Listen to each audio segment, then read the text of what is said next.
ఆ విశృంఖలంగా తయారయ్యే వాళ్ళే ఈరోజు ఈ వీడియోలు చేయడం కావచ్చు, షార్ట్స్ చేయటం కావచ్చు, రీల్స్ చేయటం కావచ్చు. ఇది అసలు మనము యాక్సెప్ట్ చేసే విషయమే కాదు. ఇప్పుడు చూడండి, శ్రీముఖి అని ఒక ఆమె ఉంది. ఆమె యాంకర్గా పనిచేస్తుంది, యాక్టర్గా పనిచేస్తుంది. శ్రీముఖి ఇవాళ చాలా లీడ్ పొజిషన్లో ఉంది. అంటే చాలా గొప్ప పాత్ర పోషిస్తుందని కాదు నా ఉద్దేశం. ఆమె కొన్ని రియాలిటీ షోస్కి హోస్ట్గా వ్యవహరిస్తుంది. సడన్గా వాళ్ళ అమ్మకి అసలు మా అమ్మాయే అంత ఫేమ్లోకి రావాల్సిన అవసరం ఏంటి, ఆమెని కన్నా నేను ఇంకెంత గొప్ప అని ఆమె రీల్స్ చేయడం మొదలెట్టింది. అది ఎలా ఉందంటే అయ్యవారం చేయకపోతే కూతి అయింది అన్నట్లు అయింది. అంత భయంకరంగా చేస్తుందంటే అంత భయంకరంగా చేస్తుంది. ఇది ఒక క్లాసిక్ ఎగ్జాంపుల్ అన్నమాట. ఆవిడ ఒక రకమైన విచ్చలవిడితనంలోకి వెళ్ళిపోయింది. ఆవిడ చూస్తే బాధపడతారేమో, నాకు సంబంధం లేదు, కానీ ఆవిడ అలా చేయడం ఆవిడ వయసుకు తగింది కాదు. ఇది ఎవరో పిల్లలు చేశారు అంటే ఆకతాయిగా చేశారు, లేదు ఏదో తెలిసి తెలియక చేశారనుకోవచ్చు. ఆ అమ్మాయినే చూడలేకపోతున్నామంటే ఇక ఆవిడ్ని చూడాల్సిన పరిస్థితి మనకి కల్పిస్తున్నారు.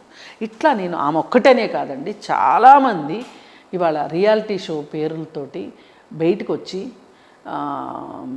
వాళ్ళ ప్రతిభని మా ప్రతిభని మేము ప్రదర్శిస్తున్నాం అనుకుంటున్నారు, కానీ అక్కడ ప్రదర్శించబడేది ప్రతిభ కాదు, వెకిల్తనం.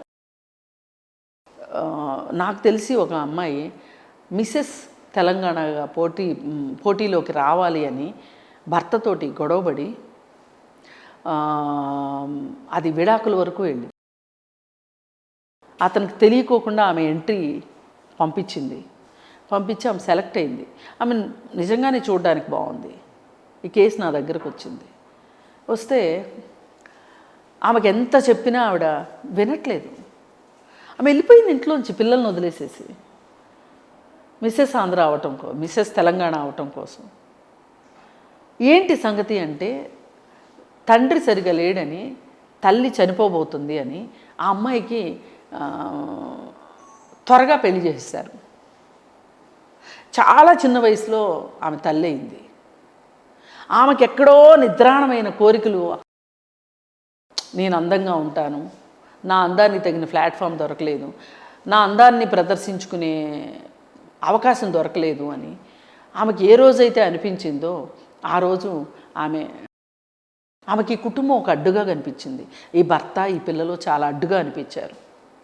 వెరసి చూసుకుంటే ఆమె మిసెస్ తెలంగాణ అయ్యింది లేదు తెలియదు, కానీ ఒక భర్తకి భార్య లేకపోవటం, ఒక పిల్లలకి వాళ్ళు పాపం 10th క్లాస్ ఇంటర్మీడియట్ చదువుతున్నారు.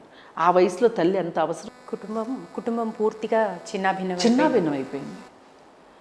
అతను డిప్రెషన్కి వెళ్ళిపోయాడు, పిల్లలు డిప్రెషన్లోకి వెళ్ళిపోయారు. నేను ఒకటే చెప్పాను, ఆమె ఇంకా మన చేతిలో లేదు, అంటే మనం చెప్పే మాట అర్థం చేసుకునే స్థాయిలో కూడా లేదు. ఆమెకు స్థాయికి వెళ్ళిపోయింది. అది మంచా చెడా, అది ఒక మానసిక వికారమా, లేకపోతే ఇంకోటి అవన్నీ ఇంక మాట్లాడొద్దు. ఆవిడ లేదు అనుకోండి. మీరు ఇప్పుడు ఒక భార్య చనిపోతే ఏం చేస్తున్నారు? జీవితాన్ని ముందుకు తీసుకెళ్ళట్లేదా? పిల్లల్ని పెంచుకోవట్లేదా? ఒక భర్త చనిపోతే ఒక భార్య ముందుకు వెళ్ళట్లేదా? పిల్లల్ని పెంచుకోవట్లేదా? ఒంటరి మహిళలు లేరా? ఒంటరి పురుషులు లేరా అని నేను ఆయనకి ఎంపవర్ చేసి ఆయన్ని కౌన్సిలింగ్కి పంపించి, అంటే ఇది ఈ సోషల్ మీడియా వచ్చిన తర్వాత మనుషుల్లో వస్తున్న మార్పు, ఈ సెల్ ఫోను చూసి ఒకళ్ళు వాతలు పెట్టుకోవడం, విపరీతంగా తయారవ్వడం, అసలు పొదుపు అనేది మర్చిపోయారు మహిళలు. పురుషులు దుబారా చేసేవాళ్ళు ఇదివరకు, ఇప్పుడు మహిళలు దుబారా చూస్తే ఆశ్చర్యం వేస్తుంది. మంచి పాయింట్ చెప్పారు మీరు. ఇది ఎగ్జాక్ట్లీ ఇది చాలా ఆందోళన కలిగించే విషయం. ఏమంటారు దాన్ని, ఆన్లైన్లో బట్టలు కొనటం, ఆన్లైన్లో నగలు కొనటం, ఆన్లైన్లో అలంకరణ సామాగ్రి కొనటం చాలా ఎక్కువైపోయింది. ఈ బిజినెస్ భయంకరంగా పెరిగిపోయింది. గిల్ట్ నగలు కొనడం, 1 గ్రామ్ గోల్డ్ కొనడం, ఇవన్నీ ఏమవుతుందంటే ఆర్థిక పరిస్థితి మీద చాలా భారం పడుతుందండి. ఇదివరకు చిన్నగా సేవింగ్స్ చేసుకునేవాళ్ళు. ఇప్పుడు షాపింగ్ అనేది హాబీ అయిపోయింది. హాబీ అయిపోయింది. హాబీ కూడా కాదు, వాళ్ళ మానసికంగా వాళ్ళని తృప్తిపరచడానికి షాపింగ్ అనేది ఒక ఆయుధంగా మారిపోయింది. వాళ్ళ లెక్కకు మించిన బట్టలు కొనుక్కోవటం, అవసరం ఉన్నా లేకపోయినా బట్టలు కొనటం, దానికి మీరు నేను కూడా మినహాయింపు కాదేమో, అలా అయిపోయాం. ఇప్పుడు 1 గ్రామ్ గోల్డ్ మార్కెట్ ఎంత ఉందో తెలుసా అండి? భయంకరంగా ఉంది. ఈ 1 గ్రామ్ గోల్డ్ కొనడానికి ఆర్టిఫిషియల్ గిల్ట్ నగలు, జంక్ జ్యువెలరీ అంటారు. ఒకప్పుడు జంక్ జ్యువెలరీని అపహాస్యం చేసేవాళ్ళం. అట్లాంటిది వాళ్ళ జంక్ జ్యువెలరీ వాడని మహిళ లేదంటే ఆశ్చర్యపోవక్కర్లేదు. ఏది అసలో ఏది నకిలీయో తెలియనన్ని నగలు వచ్చి పడిపోయినాయి. ఇవన్నీ నా బాధ ఏంటంటే, మనకి ఏదైనా ఒక కష్టకాలంలో ఒక పొదుపు చాలా ఉపయోగపడుతుంది ఒక కుటుంబానికి. ఆ పొదుపు అనేది లేకుండా పోయింది.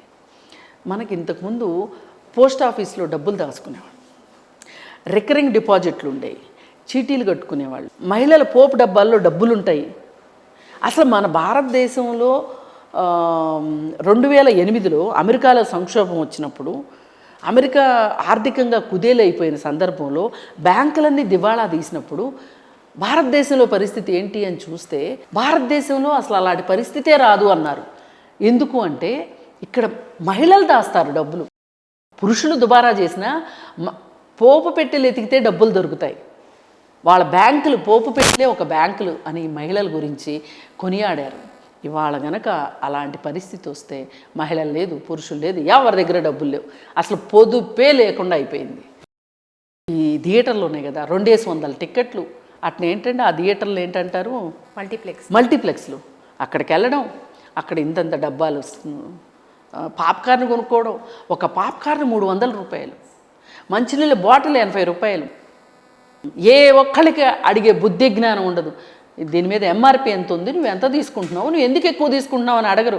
ఎందుకంటే మనం చాలా గౌరవప్రదంగా ఉన్నాం. ఇవాళ గౌరవప్రదమైన ముసుగులేసుకుంటున్నాం. మనం తగాదాలు పడుతుంటే మన పిల్లలు ఒప్పుకోరు. అక్కడ పాప్కార్న్ తినడం చాలా గ్రేట్, చాలా బయట తినడం కంటే కూడా. కాదమ్మా, పాప్కార్న్ తినచ్చు, తినే హక్కు మనకుంది. కానీ 100 రూపాయల పాప్కార్న్ 300కి ఎందుకు అమ్ముతున్నావు అని నిలదయ్యొద్దా మనము? 300 పెట్టి కొనడమే గ్రేట్ అంటున్నానండి నేను. అలాంటి మానసిక స్థితికి వెళ్ళిపోయాం. పిల్లలు అలా అయిపోయారు. ఇవాళ స్విగ్గీలు, జొమాటోలు, భోజనాలు, తిండి పదార్థాలు కోరిందల్లా కొండ మీద కోతిని దింపుకుంటున్నాం. ఉంది, అంతా బాగానే ఉంది. ఒక్కసారి ఉద్యోగం పోతే తెలుస్తుంది ఆ కుటుంబం ఎలాంటి ఆర్థిక పరిస్థితికి వెళ్తుందో. ఇవాళ 2 లక్షలు సంపాదించండి, 2 నిమిషాల్లో ఖర్చు పెడుతున్నారు. ఉద్యోగ భద్రత లేదు, ఆర్థిక భద్రత లేదు, పొదుపు లేదు. మళ్ళీ ఇక్కడ కాకపోతే ఇంకెక్కడ బతకలేము. వెరసి మానసిక ఆందోళనలు, అది మళ్ళీ కుటుంబం మీదే పట్టడం.